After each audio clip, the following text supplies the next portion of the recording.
उडुपी महाराज चित्रवाहन के से मिलने के बाद अपनी माता महारानी वसुंधरा से मिलने के लिए जाती है और उनसे कहती है कि हे माते, मैं स्त्री हूँ।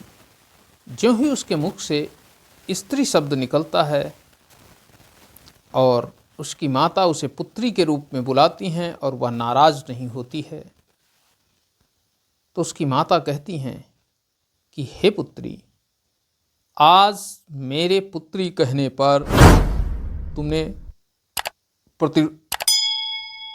एक विरोध क्यों नहीं दर्ज कराया, जबकि प्रतिदिन जब भी मैं आपसे ये कहती थी पुत्री शब्द, तब तुम हमारा विरोध करती थी, लेकिन आज वो विरोध के स्वर मौन क्यों हैं। तब चित्रांगदा कहती है कि हे माता, मुझे आज ही यह विचार आया है कि प्रकृति के द्वारा जो चीज़ प्रदान की गई है, जो नारित्व तो मुझे प्रदान किया गया है, उसका हमें सम्मान करना चाहिए। हम उसको बदल नहीं सकते हैं। शब्दों के हेर फेर कर देने से, अपने आचरण, अपने सिद्धांतों में बदलाव करने से हम प्रकृति के विरुद्ध खुद को स्थापित नहीं कर सकते हैं, क्योंकि प्रकृति जो चाहती है वही होता है। और आज मुझे भान हो गया है कि मैं वास्तव में एक स्त्री हूँ, क्योंकि आज तक मैं संपूर्ण तरीके से पुरुष का जीवन जीती थी, लेकिन एक ही तलवार के वार ने मेरे केस खोल दिए और सामने वाला अपनी तलवार को नीचे करके हमारे सामने खड़ा हो गया और उसने कहा कि मैं नहीं जानता था कि मैं एक कन्या के साथ द्वंद्व कर रहा हूँ। जो ही ये बात उनकी माता सुनती हैं तो माता एकदम अचंभित हो जाती हैं और वो कहती हैं, हमारे साम्राज्य में ही हमारी कन्या से बराबरी करने वाला, युद्ध करने वाला कौन सा व्यक्ति है? कौन सा है व्यक्ति जो हमारी कन्या से द्वंद्व करने वाला है? हमें बताया जाए। तब बताती है चित्रांगदा कि वो पांडुपुत्र अर्जुन थे और उन्होंने हमारे साथ कोई भी ऐसा व्यवहार नहीं किया, बल्कि मैंने ही उन्हें उकसाया था। इधर पांडुपुत्र आ ही चुके थे। तब माता अपनी पुत्री को समझाती है कि हे पुत्री, मैं कब से कह रही थी कि तुम पुत्र बन करके स्त्रीत्व को अपमानित करने का काम कर रही हो, लेकिन तुम मेरी सुनती ही नहीं थी। तुम तो अपने पिता के स्वर में स्वर मिला रही थी। लेकिन खैर, आज मैं अत्यंत प्रसन्न हूँ कि तुमने वास्तविकता को पहचाना है। आपके अंदर ममता होनी चाहिए, आपके अंदर लज्जा होनी चाहिए, आपके अंदर एक अलग भाव होना चाहिए, जिससे कि लोग आपकी तरफ आकर्षित हों। और जाइए, रात्रि हो चुकी है, विश्राम करिए, क्योंकि थकी होंगी। तब चित्रांगदा अपने कक्ष में जाती है और माता उसी दिन से उसके पुरुष जो अनुचर थे, दास थे, उनको हटा देती हैं और उसी दिन से दासियों को वहाँ भेज दिया जाता है, अनुचरियों को। जब दासियाँ जाती हैं तो वह दासियाँ भी मारे भय के उन्हें राजकुमार ही कहती हैं। इस बात से चित्रांगदा चिढ़ जाती है और कहती है कि तुम मुझे राजकुमार क्यों कह रही हो? क्या मैं तुम जैसी नहीं हूँ? क्या मैं तुम जैसी दिखती नहीं हूँ? तब वह दासियाँ बताती हैं कि हे देवी, आप मेरी जैसी ही हैं, लेकिन आप ये मानने को कब तैयार थीं कि आप मेरी जैसी हैं? अगर आप ये मान लेती तो मुझे राजकुमार क्यों कहना पड़ता? मैं भी राजकुमारी कहती। मित्रों, चित्रांगदा उनसे कहती है कि वो मेरी भूल थी, लेकिन अब मैं वास्तव में राजकुमारी ही हूँ और राजकुमारी ही कह कर के संबोधित करिए। लेकिन मैं ये नहीं जानती हूँ कि मैं शरीर से ही राजकुमारी हूँ, लेकिन मैं मनोभाव से, मैं अपने चरित्र से, अपने व्यवहार से, अपने आचरण से एक राजकुमार हूँ।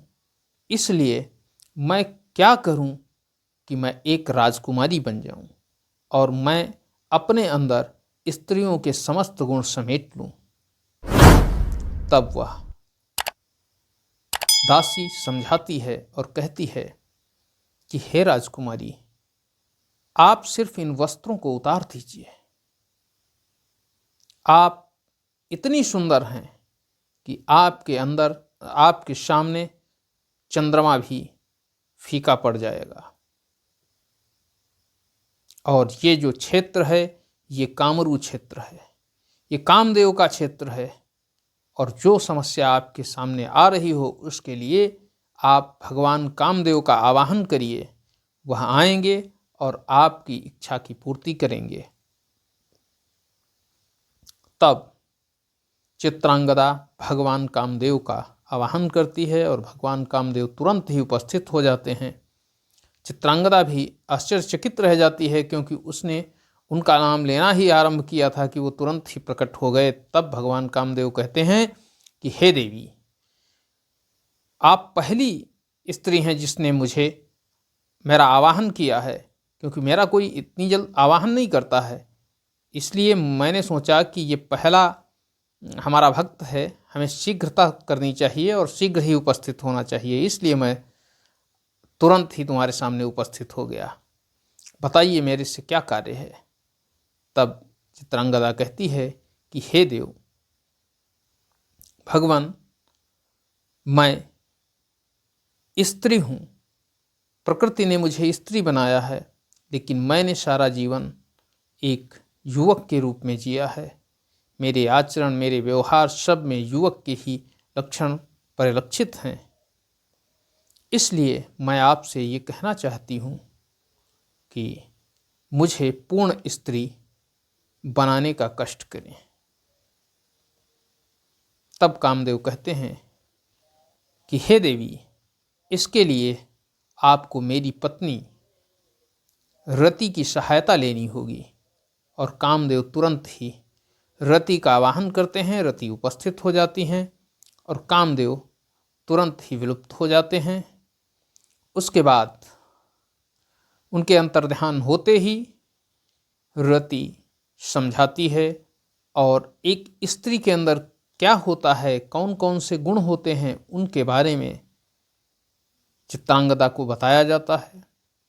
चित्रांगदा को बताती है कि तुम्हारे पास पहले से ही कई अस्त्र शस्त्र हैं। तुम्हारी निगाहें, तुम्हारे नेत्र, तुम्हारी मुस्कान और तुम्हारी चाल ढाल, ये सब ऐसे अस्त्र हैं जो किसी भी ज्ञानी पुरुष की पुस्तक को हाथों से गिरा सकते हैं। एक मदमस्त व्यक्ति को के हाथ से प्याला गिरा सकती है मदिरा का, और एक सैनिक के हाथ से अस्त्र शस्त्र गिरा सकती है। बस तुम इसका इस्तेमाल करना जानती हो, और इस्तेमाल करना तभी आप जान पाएंगी जब आप नारी के भाव को समझेंगी। तब चित्रांगदा कहती है कि हे देवी, उसके लिए मुझे क्या करना पड़ेगा। तब बताती हैं रति कि उसके लिए तुम्हें अपने ये वस्त्र बदलने पड़ेंगे। तो वस्त्र बदलने के लिए ज्यों ही चलती है चित्रांगदा, तब रोक लेती है चित्रांगदा को रति और उसके वस्त्रों को तुरंत ही एक स्त्री के वस्त्रों में परिलक्षित कर देती है। वो दिखाई देने लगते हैं, पुरुष के वस्त्र चले जाते हैं। और जब उस रूप को पहली बार देखती है राजकुमारी, तो राजकुमारी कहती है कि हे देवी, मुझे लज्जा आ रही है। तब रति कहती हैं कि राजकुमारी, एक लज्जा एक नारी का आभूषण होती है, और जिस नारी के पास लज्जा नहीं होती है वह पूर्णतः नारी नहीं हो सकती है, ये तो होना आवश्यक है। उसको सजने संवरने के लिए कहती है, दासियां उसको सजाती हैं, संवरती हैं और उसके मन की बात रति जान लेती हैं कि वह अर्जुन से प्रेम करने लगी है। अर्जुन को अपनी तरफ कैसे आकर्षित करेगी उसके बारे में उन्हें बताती हैं। धीरे धीरे समय बीतता है, संध्याकाल होने लगता है अगले दिन का। तब महाराज आते हैं अपनी पुत्री के कक्ष में, क्योंकि इससे पहले आतिथ्य का सारा दारोमदार उनकी पुत्री के हाथों में ही था, जिसे वह पुत्र कहते थे। और अब जब उसने पुत्री बनना ही स्वीकार कर लिया है तो स्वाभाविक है उसके दायित्व से उसको मुक्त किया जाए। महाराज और महारानी दोनों ही आते हैं और कहते हैं कि हे पुत्री, अब तुम्हें आतिथ्य सत्कार का जो दायित्व तुम्हारे कंधों पर था उससे तुम्हें मुक्त किया जाता है। तब चित्रांगदा पूछती है, क्यों? ऐसा क्यों है महाराज?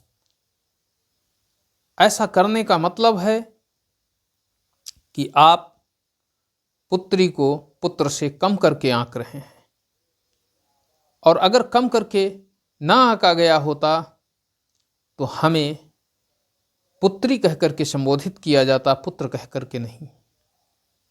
और यही हमारे समाज की सबसे बड़ी विडंबना है कि क्या स्त्री के पास ताकत नहीं होती है, स्त्री के पास ज्ञान नहीं होता है, स्त्री के पास क्षमताएं नहीं होती हैं, स्त्री के पास स्वभाव नहीं होता है, स्त्री के पास आचरण नहीं होता है। क्या नहीं होता है स्त्री के पास? सब कुछ होता है, लेकिन फिर भी एक स्त्री को केवल घर के अंदर ही संकुचित करके रखा जाता है, जिससे कि उसके अंदर जो गुण होते हैं उनको निखरने का अवसर नहीं प्राप्त हो पाता है और उसे सदैव पुत्र से कमतर आंका जाता है, जबकि वास्तव में ऐसा नहीं है। महाराज कहते हैं, पुत्री मैं आपसे सहमत हूं, लेकिन फिर भी। तब चित्रांगदा कहती है कि हे महाराज, फिर भी क्या? इसका मतलब है कि आप अपनी बात को पुष्ट करते जा रहे हैं। अंततोगत्वा महाराज विवश हो जाते हैं और कहते हैं, ठीक है, आप ही संभालेंगे, आतिथ्य का जो भार है वो आप ही संभालेंगे।